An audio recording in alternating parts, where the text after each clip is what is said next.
L'eficiència energètica és important perquè al final dins de la necessitat de consum d'energia o de demanda d'energia que té la gent o que té les empreses per dur a terme la seva activitat diària, és molt important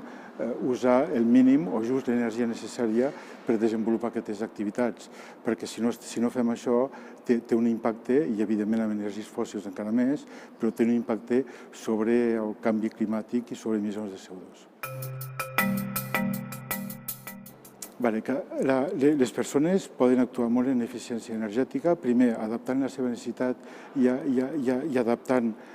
just l'energia que fa falta per les seves necessitats, i això és un punt molt important que impacta i té un impacte global perquè la suma de les persones al final és un impacte molt global. I el segon punt, que jo crec que també hem de ser tots conscients, és el malbaratament, perquè al final ja no és per fabricar o per utilitzar una cosa a casa l'energia que gastes, sinó al comprar o a l'utilitzar molt més del necessari i del que gastes, que té un impacte en tota la cadena de producció, però que també té un impacte tan o més gran en la cadena d'eliminació de residus.